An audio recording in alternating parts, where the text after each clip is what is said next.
previous session we have seen the design for the pin, in which we have calculated the tensile stress in the pin, bending stress in pin and shear stress in the pin. Out of that, the bending stress in the pin is important one and shear failure, and through which we'll have to calculate the diameter, and whichever be the maximum value that we need to select for the design of pin. Now we'll design eye and fork, which is the remaining part, which I again show you. See, this pin part we have covered, we have seen that. Now we'll move toward eye or fork. So both are same, correct? Why? Because eye is having single section and fork is having double eye, correct? So eye section will have to design as I told you, the tensile, shear and crushing failure will occur over here. Here also same, correct? So that I need to calculate. So the dimensions which we know, but before learning that designing of eye, we must know what are the parameters, as you have drawn I think in previous session this notation in 2D diagram, as we'll have to consider some empirical relations for designing, as you can see we have calculated this D, diameter of rod. So we'll have to take that as a base because that was our first step. So D is the diameter of rod, here also same, diameter of rod. In this case, some empirical relations are related to D only. So first, enlarged diameter, this one, D1, we'll have to consider 1.1 times D. A, width of fork, A is 0.75 times D. B is 1.25 times D. DO is nothing but that is pin, or you can see the collar of or diameter of pin head or fork, DO, it is fork, DO twice of D, and D1 is nothing but diameter of head of pin, D1, we'll have to consider 1.5 times D. So these are some empirical relation that we need to use, correct? So I hope you understood from this diagram also, whichever we have drawn in previous session also. Clear? Now we'll move toward the designing of eye. So I'll write here design of eye. So this will be the part. In case of the design, you can see the diagram in which what I have shown. This is the eye section. Of course, eye section which I have told you. See, this is that. Now this I am going to design. So understand this carefully, because whichever we have designed, we'll have to apply for fork, because fork is nothing but it is 2 times of eye. Is it clear? So we'll have to design eye, understand the design, and then we'll move toward the fork. So this diagram I have shown over here. You can see eye section, single eye. It has having B is a width. Some pin slot is there, that is diameter small d, which is situated over here. Correct? Now it has having tensile load. So you can see this will be the tensile condition, for which D is the diameter, it is situated in the pin, and DO is the outer diameter of eye, correct?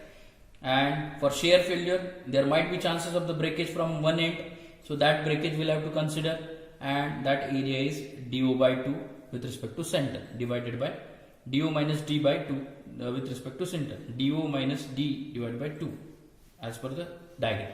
Clear? So one by one stress we'll have to consider. First of all, which will be the area in this case? Failure area. So you can see B is the width, and it is having DO is the outer diameter and D is the diameter. So area is B into DO minus D. Is that clear? So area is nothing but B into DO minus D. Correct? Now first type of failure, we'll have to move toward the tensile failure.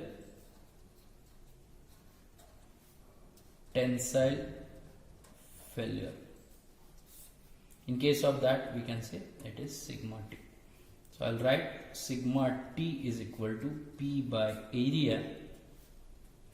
Area we know, that is B into DO minus D from the diagram.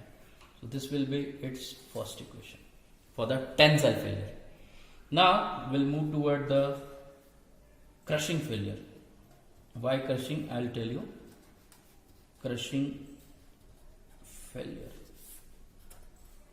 So see, I section having slot, that is circular part, in which pin is mounted. So pin is mounted over here. So crushing will occur. How? See. So pin is mounted and we have seen I section. So at this slot, the equal and opposite force are coming over here. So compressive stress will occur with respect to diameter. So for that I will have to calculate the compressive stress which is with respect to diameter and width of pin. Therefore I'll write from this diagram, crushing failure is equal to P by area, and that area is nothing but with respect to width and diameter. With respect to width and diameter, that is B into D. That will be your equation number 2 in case of crushing failure of I. Then third is shear failure, because breakage will occur. Shear failure, that is tau, and this tau is for I.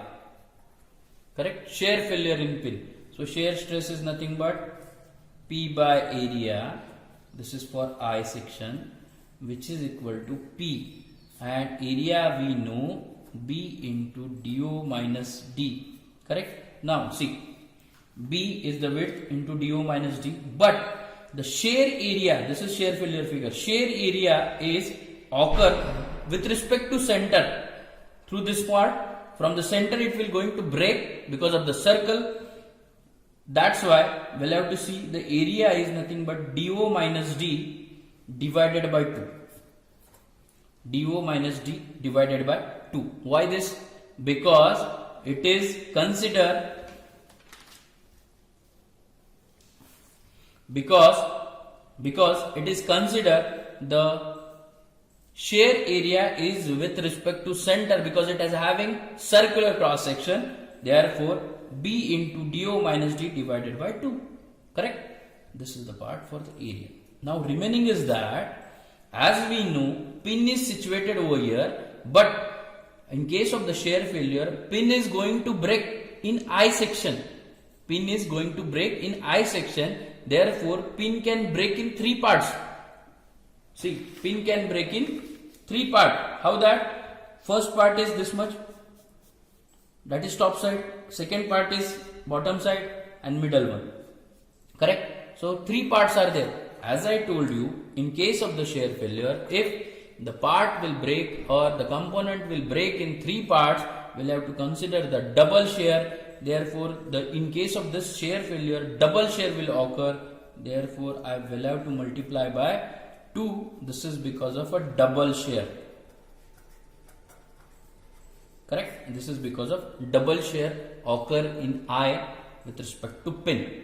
Therefore, my equation would be to get cancelled over here. So my equation for the shear failure in case of I is equal to P by B into DO minus D, and this will be your equation 3rd. Correct? So these 3 equations we have calculated, we have designed for the case of I section. For the case of I section. Is that understood? We have calculated tensile by calculating the area. We have calculated the crushing because of the pin with respect to surface area, that is B into D. And case of shear failure, we have calculated with respect to shear area, and through which I'll get these equations. Is that clear? So this is about the design of I. Now I told you the structure of I and fork are not that much different, because if we design I, we can easily design double I, because double I is nothing but twice of it, nothing else. So we'll have to design the fork very easily once you know this design of I. In case of design I, we have seen sigma T, tensile stress, how it occurs from the structure, crushing area we have considered, and shear failure we have calculated by the shear area. This is for design of I. Now I'll write design of fork, which is the last part. design of fork or double I we can say. Double I. Correct? What happened here? As I told you, double I means multiply by 2. Single I means single, 1. And double I multiply by 2. So these equations I can write directly without reading the figure, because already we have read the figure for the I section. So I'll tell you the trick. First stress I will have to calculate the tensile failure.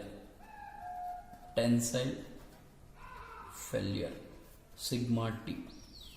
In this case, the equation was, now we have derived this, sigma T is equal to P by area, that is area B into dO minus D. Why B? Because B is the width of I.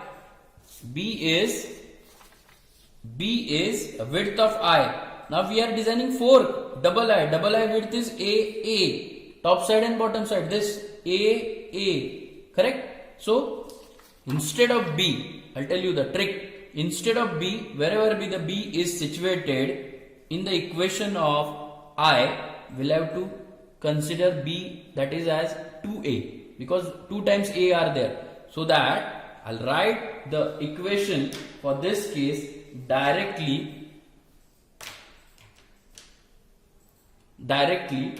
See the carefully. Sigma T is equal to P by area. Which area? B. Instead of B, I told you A. Why? Because 2 times A. 2A in bracket dO minus D. This will be the first equation for case of 4. Is it simple? Double I itself indicate 2 times, and 2 times A is situated as per the structure. Now I'll move toward the crushing failure. Crushing failure. Now in case of the crushing failure, I will have to write sigma C is equal to, what is that? P by B into D. So instead of B, I will have to consider 2AD. That will be the second. Third, shear failure. Shear failure. In case of the shear failure, tau. So shear failure is nothing but shear failure in fork. What was the equation we have derived? P by area. B is nothing but 2A dO minus D. Question number 3. That's it. Is that clear? Because that's why I told you the design of I carefully, how we have calculated the formulation. Correct? And through that formulation we have just changed. In case of the design of 4, instead of B, we'll have to use 2A with respect to structure. So that equations we have written for the tensile, crushing and shear. I hope you understood this, and here design of the knuckle joint parts are over. In upcoming session, I'll tell you what is the design procedure, what will be the design procedure that we need to follow for the solving the numerical on the knuckle joint. Thank you.